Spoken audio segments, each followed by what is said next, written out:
Terkait dengan pengumuman Polda Jabar beberapa hari lalu yang mengumumkan bahwa dari 3 DPO, 1 ketangkap bernama Peggy, sedangkan 2 lagi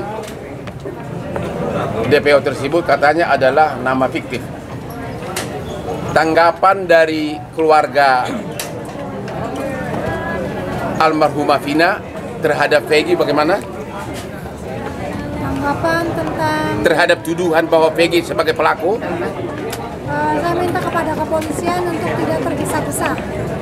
Untuk tidak? Untuk jangan terburu-buru gitu mengambil kesimpulan.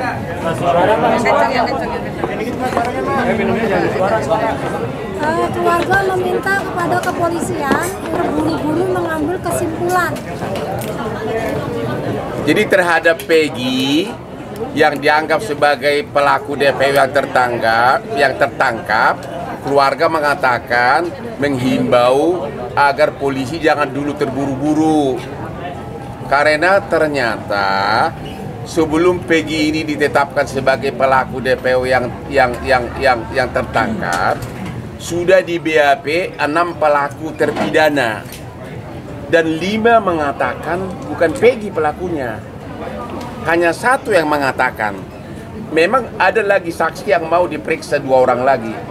Tapi dari pelaku utama 5 mengatakan bukan Peggy pelakunya. Itu ya mengenai Peggy ya. Sekarang apa sikap keluarga terhadap 2 tersangka DPO yang dianggap fiktif? Keluarga sangat keberatan karena Sangat keberatan. Ya, Kenapa? di pengadilan itu sudah disebutkan 3 DPO. Kenapa sekarang baru disimpulkan 1 DPO? Ya. Jadi sangat keberatan. Oke. Terhadap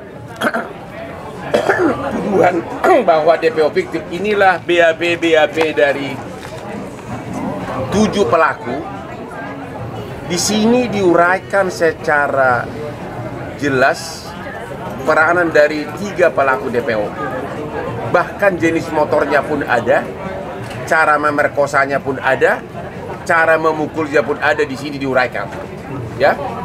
Dan kemudian ini dikuatkan lagi dalam surat tuntutan jaksa, surat dakwaan jaksa, fakta persidangan, bahkan dalam putusan hakim di amar putusan menyebutkan bahwa ada 3 pelaku DPO. Jadi ini putusan sudah inkrah, berkekuatan hukum tetap, dan ini adalah perbuatan pidana yang dilakukan terbukti di persidangan. Ini perbuatan pidana yang dilakukan oleh 8 orang terpidana bersama-sama dengan 3 pelaku DPO. Itulah hasil putusan perkara pidana yang sudah final.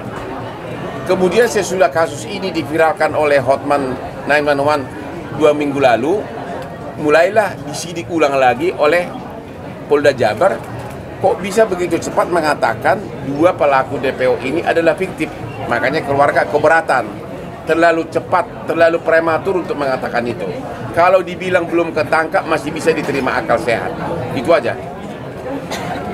Pertanyaan? Bang, artinya tidak ada transparan terhadap Polda Jabar itu tidak transparan?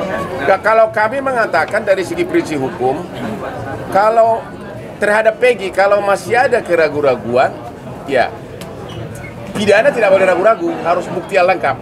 Kalau masih ada keraguan-raguan, ya jangan dulu memvonis menyatakan sebagai pelaku gitu loh. Jangan dulu melakukan itu.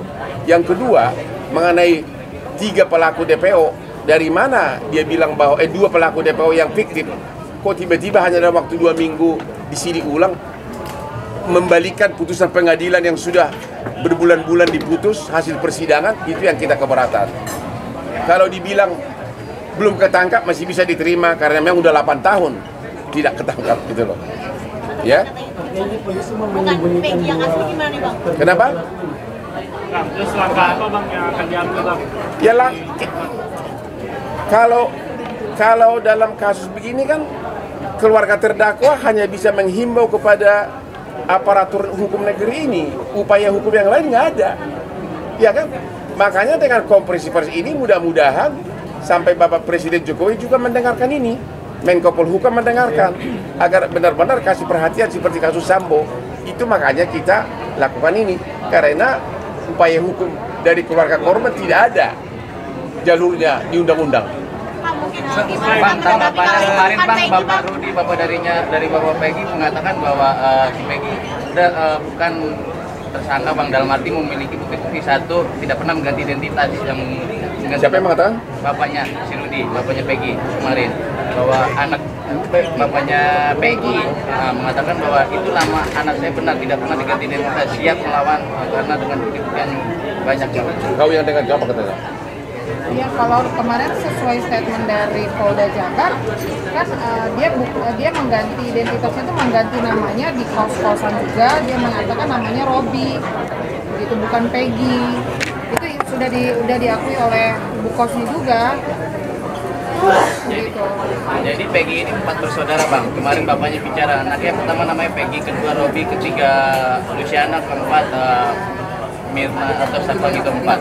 Jadi Robi dan Peggy itu orang yang berbeda, bukan karena orang satu selalu ganti nama. Gimana nih tanggapan kita? Ya kita kan nggak tahu kan. Jadi gini aja, intinya karena ini masih samar-samar pembuktiannya, makanya tadi keluarga korban mengatakan ditinjau, mohon agar benar-benar diteliti ulang sikap kepolisian yang menetapkan Peggy sebagai pelaku DPO yang tertangkap gitu loh. Artinya masih belum benar-benar dipenuhi semua syarat pembuktian yang lengkap. Apalagi ini yang paling dasar ini, 5 terpidana di BAP akhir-akhir ini menyatakan bukan Peggy pelakunya. Hanya 1 yang mengatakan iya. Jadi 5 lawan 1. Bisa di BAP di Polda Jabar. Di BAP berakhir-akhir ini nih ya. Jadi dalam 2 minggu sebelum Peggy ditetapkan sebagai tersangka, 6 orang terpidana ini di BAP ulang dalam 2 minggu ini. Bukan BAP tahun 2016. Kalau BAP 2016 mengatakan ada 3 DPO ada di sini. Yang akhir ini 5 katanya mengatakan bukan Peggy. 1 mengatakan iya. Berarti kan ada keraguan kan? Di mata hukum kalau memang ada keraguan, ya tidak boleh menentukan status seseorang bersalah atau tidak gitu loh. Bang, dalam komparisi press Polda Jabar juga menyajikan peran Peggy Setiawan itu berdasarkan salinan putusan beberapa terdakwa. Ya. Sementara yang tadi abang sampaikan bahwa di dalam salinan putusan memang ada 3 nama DPO gitu. Ya. Yang ternyata akhirnya disampaikan pelaku terakhir atau tersangka terakhir dalam kasus ini adalah Peggy Setiawan. Abang mau melihatnya gimana ketika Ya makanya ketika yang saya tidak bisa mengerti adalah putusan pengadilan itu sepanjang menyangkut Peggy diakui oleh penyidik hasil persidangan, ya. Sementara terhadap 2 pelaku DPO dibilang itu fiktif, tapi di bukti ini ada. Untuk menyatakan itu fiktif apa? Karena persidangan mengatakan ada, dakwaan mengatakan ada. Kan dalam persidangan itu kan terjadi jawab menjawab antara jaksa dengan penasihat hukum dan hakim. Semua menyatakan benar ada 3 DPO.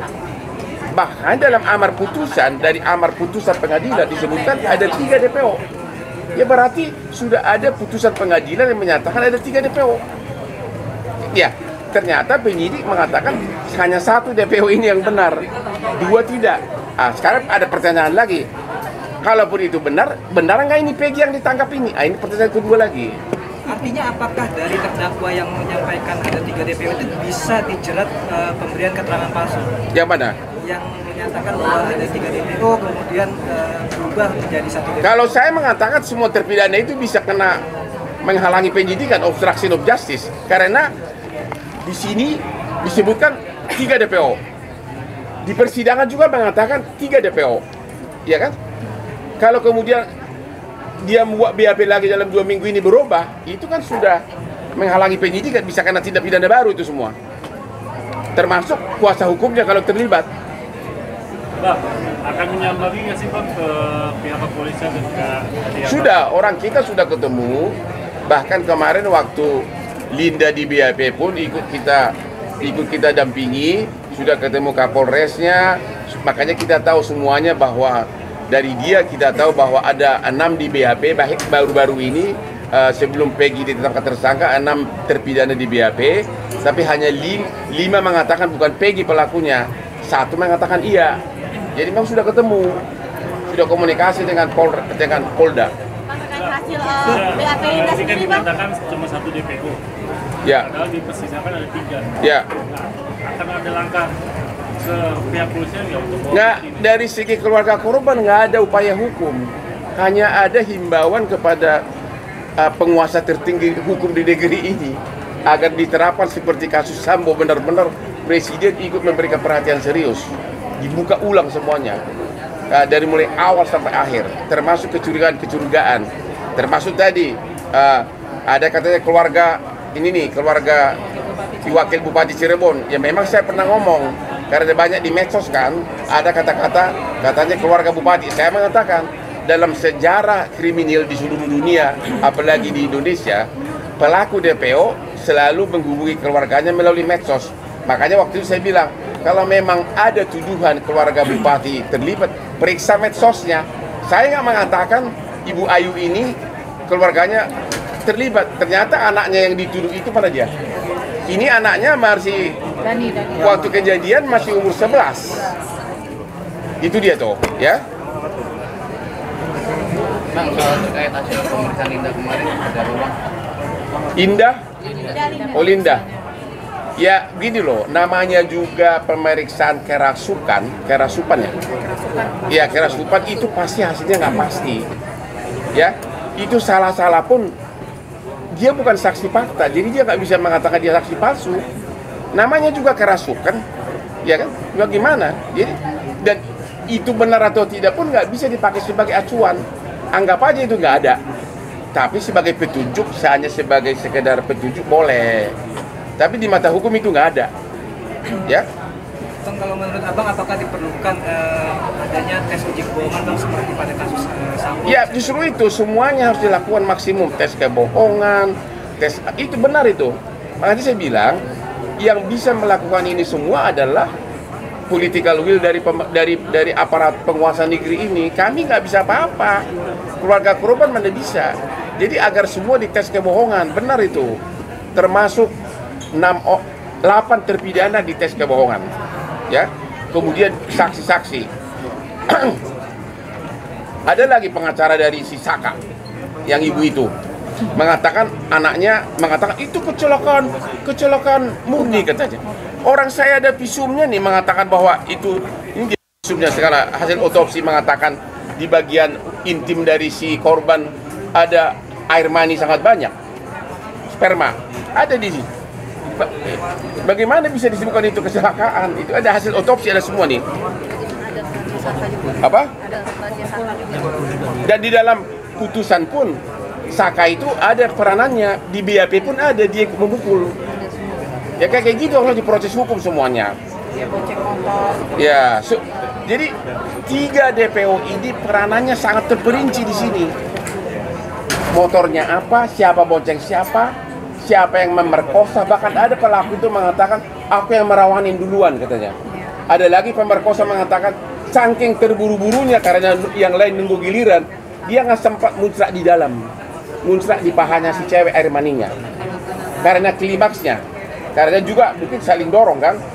Itu kan dan mereka itu tidak saling nuduh itu situ loh. Kalau dia mengatakan pelakunya 3 DPO, bisa kita katakan itu fitnah. Tapi ini kan enggak, kami lakukan bersama-sama. Dari situ kita percaya bahwa ini memang pengakuan alamiah, pengakuan spontan. Di persidangan juga terbukti, di putusan terbukti. Jadi apa lagi? Jadi memang ini benar-benar, benar Anda mengatakan tadi, ini benar-benar semua upaya harus dilakukan. Bawa semua tersangkanya, terpidananya ke Jakarta, dilakukan tes kebohongan. Dan dilakukan benar-benar penyelidikan yang seksama gitu loh. Bang, izin soal ciri-ciri, yang pertama Peggy yang kita lihat ciri-cirinya ikal dan ada piercing nih Bang. Terus yang kedua Linda katanya juga ada yang bertato. Gimana nih Bang?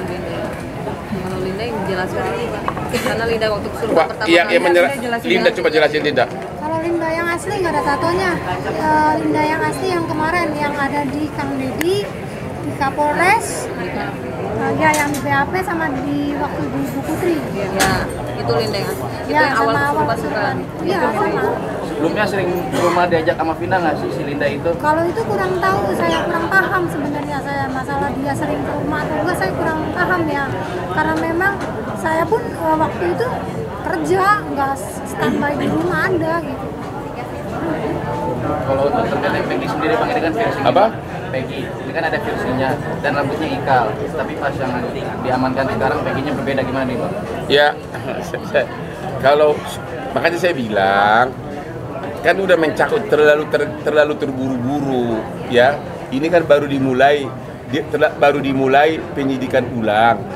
Tapi yang paling utama 5 dari pelaku tindak pidana mengatakan bukan Peggy pelakunya. Itu yang paling utama dulu. Dari segi hukum itu sangat fatal itu. 5 lawan 1 loh. Ya. Buat kakaknya Vina, kemarin perjanjian royalti soal film seperti apa sih? Sedikit. Ini kan ada polemik ya soal film. Nanti nggak ada itu mas. Saya nggak bisa jawab itu. Bang, tadi abang sempat singgung juga terkait motor yang digunakan oleh Peggy. Apa? Motor yang digunakan oleh Peggy sampai saat ini tidak ada, Bang. Nggak ada kan? Tidak ada. Padahal sudah disita semua. 2016 ada. Tapi Apakah itu belum dirilis oleh kepolisian kan kita nggak tahu, karena kan cuma rilis bukti-bukti ijazah aja dan handphone itu aja. Kalau yang lainnya kan belum pendalaman lagi kami. Bang, tapi terkait pengakuan dari keluarga Peggy bahwa motor yang digunakan oleh Peggy itu adalah Peggy memiliki motor Smash dan di bawahnya itu disebut dengan motor Jupiter milik pamannya hingga saat ini. Intinya begini deh. Kalau sudah tidak ada motor berarti nggak ada barang bukti. Udah deh, kita jangan debat lagi apapun. Motornya dibilang ada, kalau nggak motornya udah tunjukkan kalau ada. Kalau nggak ada, ya jangan menduga-duga lagi dong. Kalau nggak ada motornya itu ya nggak ada barang bukti. Nggak ada barang bukti berarti lemah kasusnya. Tapi ada surat-surat kendaraan seperti STNK kemarin yang dibeberkan oleh pihak kepolisian itu tidak cukup bukti untuk membuktikan bahwa itu motornya Peggy. Ya, ada STNK tapi motornya tidak ada. Bagaimana dong? Kan harus ada bukti motornya. Artinya buktinya belum cukup. Ya kan? Ada STNK tapi nggak ada motornya. Apakah motornya ada? Nggak pasti kan? Ya kan? Jadi memang semuanya prematur. Apa itu isi konferensi pers tersebut? Kalau dibilang belum ketangkap, kita lebih memaklumi. Ya, kalau belum ketangkap. Tapi kalau dibilang fiktif, dibilang pelaku, itu kita masih kurang setuju. Kecewa nggak sih dari keluarga sendiri kamu? Apa? Kemarin konferensi pers dari Polda Jabar sendiri, ada kekecewaan nggak sih dari keluarga sendiri? Oh, kecewa ada, makanya kan tadi saya bilang saya sangat keberatan kalau yang kedua itu dihilangkan.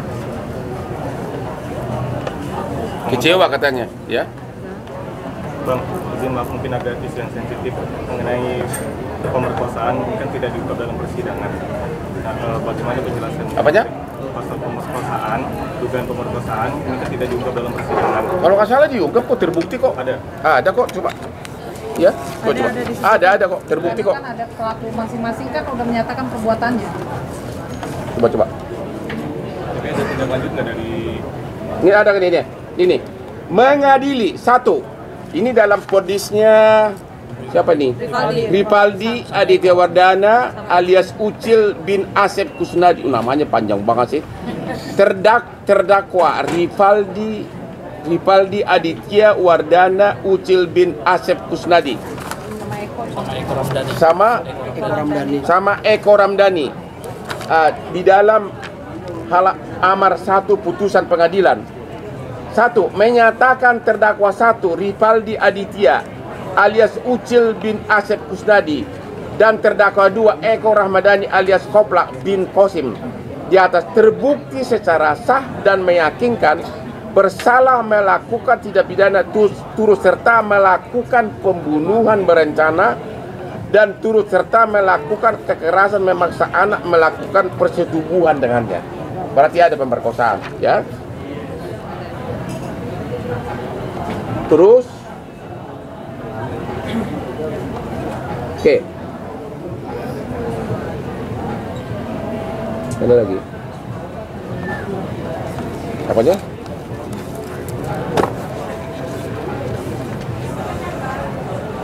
Oke.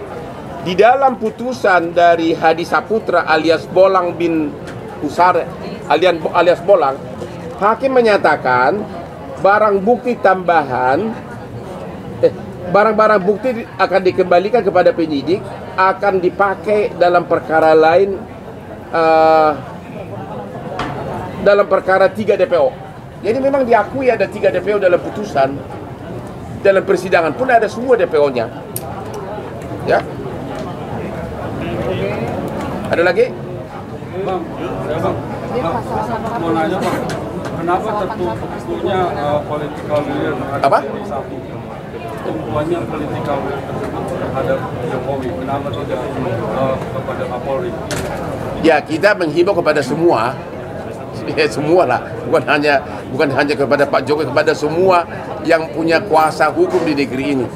Udah itu aja deh. Ada niatan juga nggak untuk audiensi dengan Komisi 3 DPR RI? Saya kira dengan kompresi seperti ini, harusnya Komisi 3 itu mulai bergerak. Dan sampai hari ini, ada nggak komentar dari Komisi 3? Sampai hari ini Komisi 3 Hukum tidak mengeluarkan satu kata pun. Padahal mereka nanti begitu pensiun, sampai hari tuanya dibayar oleh negara uang pensiunnya dari pajak rakyat. Serius loh, anggota DPR itu dapat pensiun seumur hidup loh. Sampai hari ini Komisi 3 DPR tidak berbuat apa-apa. Kita sangat kecewa tentu. Terima kasih Bang Muhammad. Udah? Ada orang kuat di balik. Ada orang kuat. Ya, ini orang kuat di badannya nih. Gak bisa kita komentar soal itu. Ya.